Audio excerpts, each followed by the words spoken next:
yung confidence ka lang mag-improve sa iyong sarili, magsuot ng mga sexing damit, sexing bikini, tapos sasabihin ng iba, dinamay mo na sila, bayaran ka, pokpok ka, kung ano-ano. Ay nako, di ba pwedeng may confidence lang? Hindi ka ba nahihiya sa pamilya mo?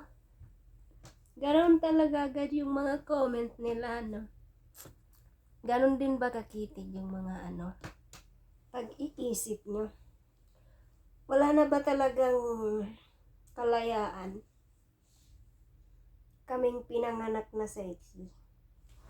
Ano naman kung magpa-sexy? Ang importante, hindi nyo damit yung sinusuot.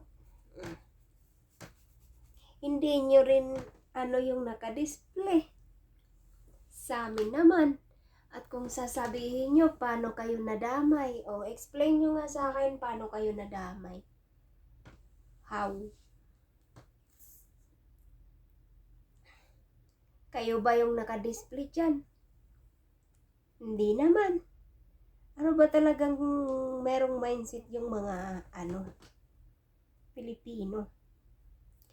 Kahit magsuot ka ng ayos, may comment pa rin. Pag magsuot ka naman ng nakabakat, may comment pa rin. Pag magbikini ka, may comment pa rin sila. Pag magleggings ka naman, nakabugdo, may comment pa rin sila. Ano ang gusto nyo? Ay, mahubo na lang tani. Alam nyo, kanya-kanya tayong confident. Oh, di ba?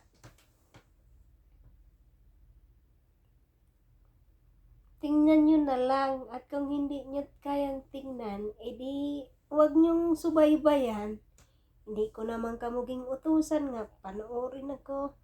Hindi ko din kamuging utusan nga ipalo ako.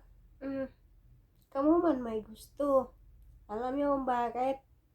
Kasi nga naiinggit kayo. Why? Kasi yung kaya kong gawin, hindi nyo kayang gawin. Yung confidence na meron ako ay hindi nyo kaya sa mga sarili nyo. Ikaw maiya, maganda, sexy, may dating. Kahit may kurikong yan. Diba? Be happy guys. Spread love.